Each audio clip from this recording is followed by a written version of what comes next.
અમદાવાદના સાબરમતીના રામનગર વિસ્તારમાં આવેલું પવિત્ર શ્રી રામજી મંદિર એ ભક્તોની અડગ આસ્થાનું કેન્દ્ર છે. વર્ષ 1955માં નિર્મિત આ પ્રાચીન ધામમાં મર્યાદા પુરુષોત્તમ શ્રી રામ, માતા સીતા, લક્ષ્મણ અને પરમ ભક્ત હનુમાનજી સદા ભક્તોને આશીર્વાદ આપે છે. આ મંદિર માત્ર ઉપાસનાનું સ્થળ નહીં, પરંતુ શ્રદ્ધા, સેવા અને સામાજિક એકતાનું પ્રતીક બનીને ભક્તોને આત્મિક શાંતિનો અનુભવ કરાવે છે.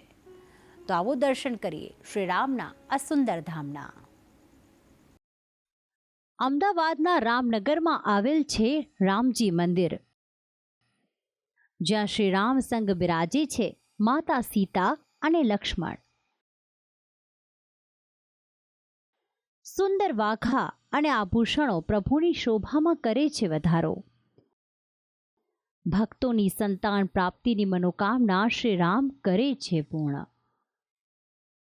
અમદાવાદના સાબરમતીના રામનગર વિસ્તારમાં સુંદર રામજી મંદિર આવેલું છે. આ મંદિરનું નિર્માણ વર્ષ 1955માં કરવામાં આવ્યું હતું. આ મંદિર રામનગર વિસ્તારનું સૌથી પ્રાચીન અને મોટું મંદિર છે. મર્યાદા પુરુષોત્તમના આ પવિત્ર ધામમાં ભક્તો અપાર આસ્થા રાખે છે. આસપાસ રહેતા તમામ રહેવાસીઓ અચૂક આ મંદિરમાં દર્શન કરવા આવતા હોય છે. આ મંદિરમાં ભગવાન શ્રી રામની સાથે માતા સીતા અને ભાઈ લક્ષ્મણ પણ દર્શન આપે છે. તો સાથે સાથે પ્રભુ શ્રી રામના પરમ ભક્ત એવા હનુમાનજી પણ તેમની નિકટ બિરાજમાન જોવા મળે છે.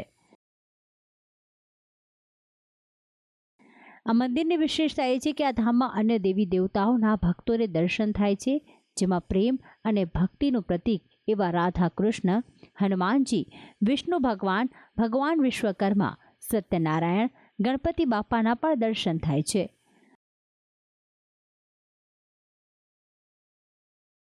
તો સાથે જ આ મંદિરમાં બળિયા બાપા અને શીતળા માતા પણ ભક્તોને આશીર્વાદ આપતા સદાય હાજરા હજુર છે. આ પવિત્ર ધામમાં એક શિવાલય પણ આવેલું છે. મંદિરમાં અમે 20 વર્ષથી આવીએ છીએ. મંદિરમાં શ્રદ્ધા ભક્તિથી મહારાજ બધી પૂજા વાર્તા બધું કરાવડાવે છે. મંદિરમાં ભજન કીર્તન થાય છે. નવા બધા ફંક્શન થાય છે. નવરાત્રિ તો નહીં, પણ રામનવમી હોય, જન્માષ્ટમી હોય, ઉત્સવ સારો ઉજવાય છે. અહીંયા સેવા પણ બધા સારા લોકો આપે છે. અહીંયા મંદિરની અંદર બહુ જ સારી રીતે આમ કે મજા આવે છે અને લોકોને ખૂબ શાંતિ મળે છે. લોકો મંદિરમાં દર્શન કરવા છે તો એમ કે મંદિર ગયા વગર એમ કે ચાલે જ નહીં. આ મંદિરમાં દરેક તહેવારોની ખૂબ જ ધામધૂમપૂર્વક ઉજવણી કરવામાં આવે છે, જેમાં રામ જન્મોત્સવના દિવસે મંદિરને ફૂલોથી શણગારવામાં આવે છે અને ભજન કીર્તન દ્વારા રામજીની ભક્તિ કરવામાં આવે છે. તો સાથે સાથે આ દિવસે ભક્તો પારણા બાંધવાની માનતા પણ રાખતા હોય છે. ભક્તો પણ આસ્થા રાખે છે કે પ્રભુ શ્રી રામ તેમની સંતાન પ્રાપ્તિની મનોકામના જરૂર પૂર્ણ કરશે. આ ઉપરાંત જન્માષ્ટમી, મહાશિવરાત્રિ, તુલસી વિવાહ, હનુમાન જયંતિ, રથયાત્રા, ઉત્તરાયણ, રાધા નવમીની પણ ઉજવણી કરવામાં આવે છે. આ મંદિર પર ભક્તોને એટલી શ્રદ્ધા છે કે દરેક ભગવાનની મૂર્તિના વાઘા અને આભૂષણો ભક્તો દ્વારા જ ભેટ આપવામાં આવે છે અને તેને દરરોજ બદલવામાં આવે છે. આ મંદિરમાં ખાસ રાજસ્થાનથી મૂર્તિ મંગાવવામાં આવી છે.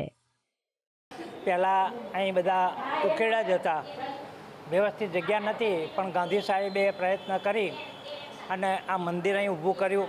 આની અંદર બધી જ સંપ્રદાયના દેવોના અંદર ગોઠવવામાં આવેલા છે. રામજીનું નામ રામજીનું છે, પણ એની અંદર બધી જ પ્રકારના ઉત્સવો પણ કરવામાં આવે છે. રામજીના ઉત્સવમાં એમનો રામ જન્મ થાય ત્યારે પણ કરવામાં આવે, પછી કૃષ્ણ જન્મ થાય ત્યારે કૃષ્ણ ભગવાનનો ઉત્સવ કરવામાં આવે, ગણપતિનો જ્યારે ભાદરવાની અંદર ગણપતિનો જ્યારે ઉત્સવ આવે ત્યારે ગણપતિનો ઉત્સવ કરવામાં આવે. આ મંદિર ખૂબ જ સાબરમતીનું જૂનામાં જૂનું અને મોટામાં મોટું મંદિર છે. અહીંયા દરેક ભક્તોના, દરેક જ્ઞાતિના ભક્તોની ખૂબ જ શ્રદ્ધા રહેલી છે. અમે ફક્ત ટ્રસ્ટીગણ છીએ, અમે વહીવટ કરીએ છીએ, અમે મહેનત કરીએ છીએ, મેનેજમેન્ટ કરીએ છીએ. પરંતુ જો આ મંદિરની શ્રદ્ધા દિવસે ને દિવસે વધતી જતી હોય, જેની માનતાઓ પૂરી થતી હોય, તો એ ભક્તોના આધારે છે. આ મંદિરમાં એક ભજન મંડળી પણ ચાલે છે, જેમાં ભજન કીર્તન દ્વારા પ્રભુ શ્રી રામની ભક્તિ કરવામાં આવે છે અને મહિલાઓને પણ આ મંદિરમાં પ્રભુની ભક્તિ કરીને પરમ શાંતિનો અનુભવ થાય છે. આ મંદિરની ઉપર ટ્રસ્ટનો એક હોલ પણ આવેલો છે, જેમાં સારા નરસા પ્રસંગ અને ધાર્મિક કાર્યક્રમ માટે ભક્તોને ભાડે આપવામાં આવે છે, જેમાં ભક્તો પાસેથી ખૂબ જ નજીવું ભાડું લેવામાં આવે છે.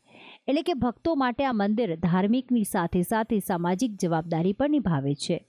તો આ ધામમાં મર્યાદા પુરુષોત્તમ સાક્ષાત હાજરા હજુર હોય તેવો ભક્તોને અનુભવ થાય છે. ભક્તિ સંદેશ, સંદેશ ન્યૂઝ, અમદાવાદ.